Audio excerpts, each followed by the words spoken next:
Kerinduan segala zaman, bab 11, Yesus dibaptiskan. Kabar tentang Nabi Padang Belantara dan pekabarannya yang ajaib itu pun tersiarlah ke seluruh tanah Galilea. Kabar itu sampai kepada para petani yang diam di bukit yang terjauh sekalipun, dan kepada nelayan di pantai, dan di dalam orang-orang yang tulus ikhlas. Inilah kabar itu mendapat sambutan yang sesungguhnya. Di Nazaret, kabar itu tersiar juga di bengkel pertukangan kayu milik Yusuf, dan panggilan itu didengar oleh Yesus. Waktunya sudah tiba. Setelah meninggalkan pekerjaannya sehari-hari, diucapkannyalah selamat tinggal kepada ibunya dan mengikuti orang sekampungnya yang sedang berduyun-duyun menuju ke Yordan. Yesus dan Yohanes Pembaptis bersaudara sepupu, serta bertalian rapat oleh keadaan kelahiran mereka. Namun selama ini mereka tidak pernah berkenalan langsung satu sama lain. Yesus selama ini tinggal di Nazaret, tanah Galilea, sedangkan Yohanes tinggal di padang belantara Yudea. Di tengah suasana tempat yang sangat berbeda, mereka itu telah hidup dalam kesunyian dan tidak mempunyai ruangan satu sama lain. Tuhan telah mengatur hal ini. Tidak mungkin ada tuduhan bahwa mereka telah berkomplot untuk saling menyokong pengakuan masing-masing. Yohanes mengetahui segala peristiwa yang telah menandai kelahiran Yesus. Ia telah mendengar kabar tentang kunjungan ke Yerusalem pada waktu ia masih kanak-kanak, dan tentang apa yang telah terjadi di sekolah rabi-rabi. Diketahuinya tentang kehidupannya yang tidak berdosa itu, serta percaya bahwa ialah Mesias. Tetapi tentang ini ia tidak mempunyai jaminan yang pasti. Kenyataan bahwa Yesus telah sekian tahun lamanya tinggal dalam kesunyian dan tidak memberikan tanda yang istimewa tentang pekerjaannya menimbulkan rasa bimbang tentang apakah mungkin ialah yang dijanjikan itu. Namun pembaptis itu menanti dengan percaya, yakin bahwa pada waktu yang ditentukan Allah sendiri segala sesuatu akan dijelaskan. Sudah dinyatakan kepadanya bahwa Mesias itu akan meminta baptisan daripadanya dan bahwa tanda keilahiannya pun akan diberikan pada waktu itu. Maka dengan demikian ia akan dapat memperkenalkan dia kepada khalayak ramai. Tatkala Yesus datang untuk dibaptiskan, Yohanes melihat dalam dia suatu kemurnian tabiat yang sejak dahulu belum pernah dilihatnya dalam seorang manusia pun. Bahkan suasana hadiratnya pun kudus serta mengilhamkan rasa segan. Di antara orang banyak yang telah berkumpul di sekelilingnya di Yordan, Yohanes telah mendengar banyak cerita yang menyedihkan tentang kejahatan dan telah bertemu dengan jiwa-jiwa yang ditindas oleh beban dosa yang tidak terkira banyaknya. Akan tetapi belum pernah ia bertemu dengan seseorang yang daripadanya keluar suatu pengaruh yang begitu ilahi. Semuanya ini adalah sesuai dengan apa yang telah dinyatakan lebih dahulu kepada Yohanes mengenai Mesias itu. Namun ia segan meluluskan permohonan Yesus itu. Bagaimanakah ia seorang berdosa dapat membaptiskan pribadi yang tidak berdosa itu? Dan mengapa ia yang tidak memerlukan pertobatan harus menaati suatu upacara agama yang merupakan pengakuan dosa yang harus dibasuhkan?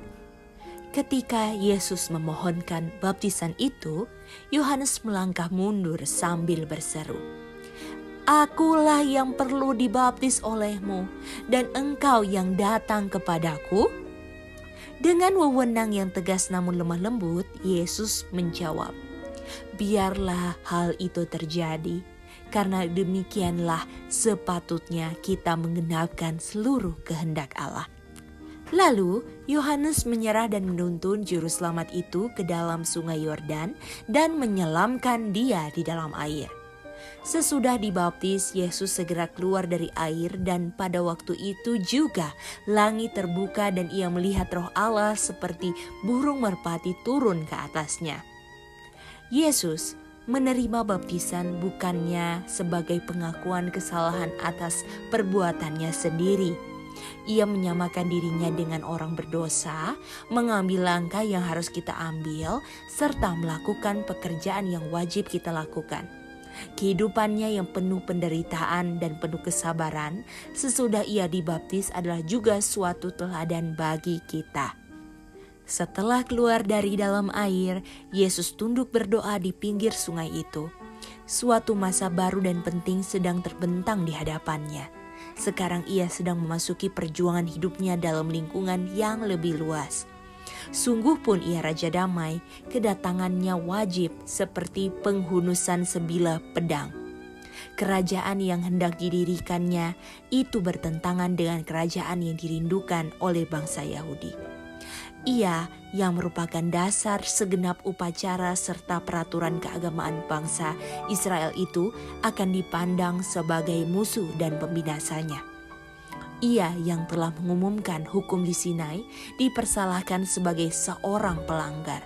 Ia yang telah datang untuk menghancurkan kuasa setan akan dituduh sebagai Beelzebub. Tiada seorang pun di dunia ini yang telah mengerti akan dia. Dan sepanjang masa kerjanya itu ia harus berjalan seorang diri. Selama hidupnya ibu dan saudara-saudaranya tidak mengerti akan tugasnya. Bahkan murid-muridnya sekalipun tidak mengerti akan dia. Ia telah tinggal di dalam cahaya yang kekal, satu dengan Allah. Namun hidupnya di dunia ini harus dilangsungkannya dalam kesunyian. Sebagai pribadi yang satu dengan kita, ia harus menanggung beban kesalahan dan malapetaka kita. Ia yang tidak berdosa itu harus merasakan malu karena dosa. Pecinta damai itu harus tinggal dalam perselisihan. Kebenaran harus tinggal dengan kepalsuan. Kesucian dengan kenajisan. Setiap dosa, setiap perselisihan, setiap nafsu yang menajiskan yang telah dibawa oleh pelanggaran merupakan siksaan bagi jiwanya. Ia harus menempuh jalan itu sendirian. Ia harus memikul beban itu sendirian. Ke atas dia yang telah meletakkan kemuliaannya serta menerima kelemahan kemanusiaan harus diserahkan penebusan dunia ini. Ia melihat serta merasa itu semuanya, tetapi maksudnya tetap teguh.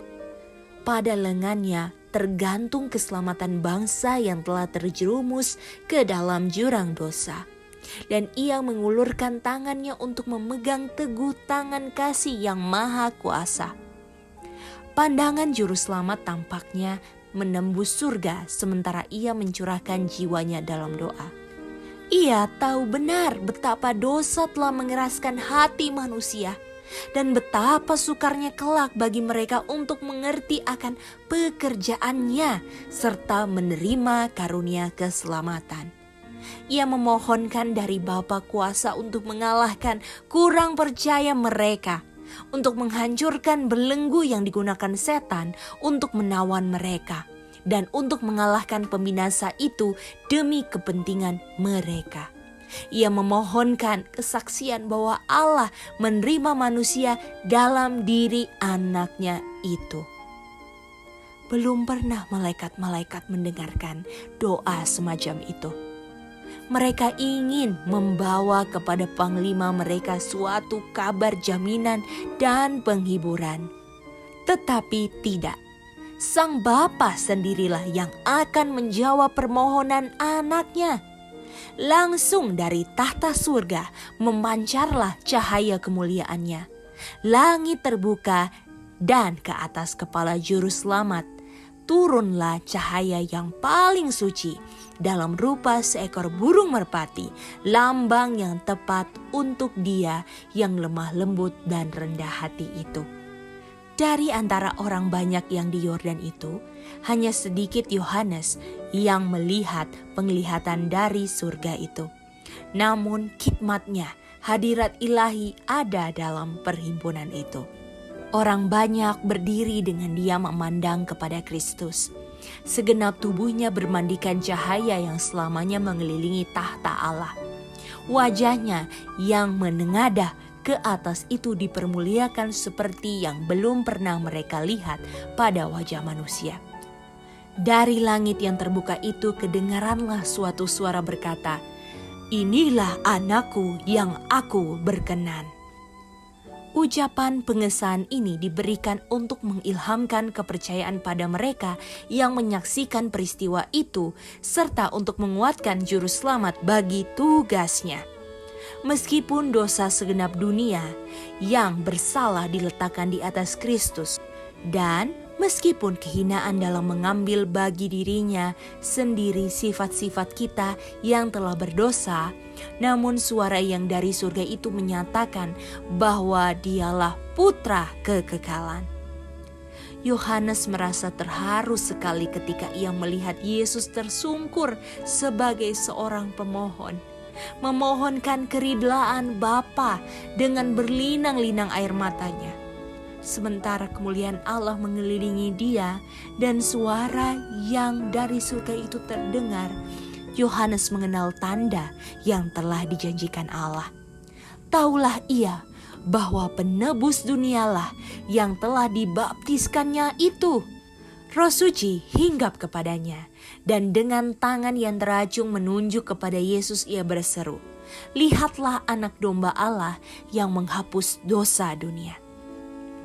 Tidak seorang pun dari antara para pendengar itu, bahkan pembicara itu sendiri pun tidak mengerti arti ucapan anak domba Allah. Di atas Gunung Moria, Abraham telah mendengar pertanyaan putranya, "Bapa, di manakah anak domba untuk korban bakaran itu?" Ayah itu menjawab, "Allah yang akan menyediakan anak domba untuk korban bakaran baginya anakku." Kejadian 22 ayat 7 dan 8. Maka di dalam domba jantan yang disediakan Tuhan itu untuk mengganti Ishak, Abraham melihat lambang dia yang harus mati untuk dosa-dosa umat manusia. Roh Suci oleh Nabi Yesaya dengan mengambil lukisan itu bernubuat tentang juru selamat. Seperti anak domba yang dibawa ke pembantaian, tetapi Tuhan telah menimpakan kepadanya kejahatan kita sekalian. Yesaya 53 ayat 6 dan 7. Akan tetapi bangsa Israel tidak mengerti pelajaran itu. Banyak di antara mereka yang menganggap persembahan korban itu justru seperti orang-orang kafir, memandang kepada korban mereka sebagai hadiah yang olehnya mereka sendiri kiranya dapat berdamai dengan Tuhan. Allah ingin mengajar mereka bahwa dari kasih-Nya sendiri sajalah datang karunia yang dapat mendamaikan mereka kepadanya. Dan perkataan yang diucapkan kepada Yesus di Yordan itu, "Inilah anakku yang aku berkenan," meliputi seluruh umat manusia. Allah berbicara kepada Yesus selaku wakil kita. Dengan segenap dosa dan kelemahan kita, tidak dibuangkannya kita sebagai tidak berharga.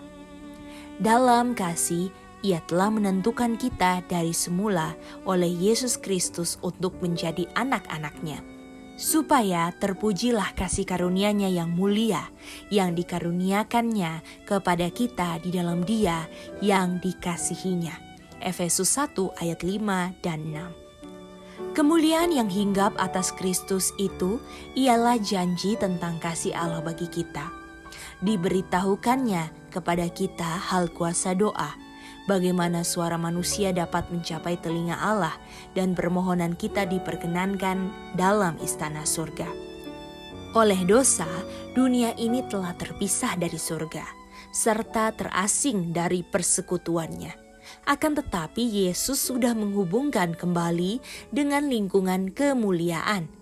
Kasih-Nya telah melingkari manusia serta mencapai langit yang tertinggi.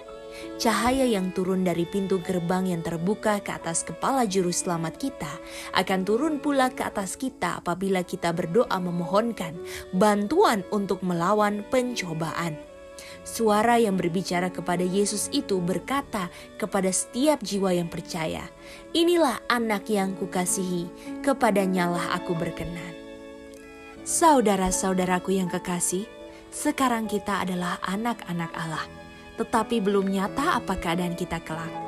Akan tetapi kita tahu bahwa apabila Kristus menyatakan dirinya, kita akan menjadi sama seperti Dia, sebab kita akan melihat Dia dalam keadaannya yang sebenarnya.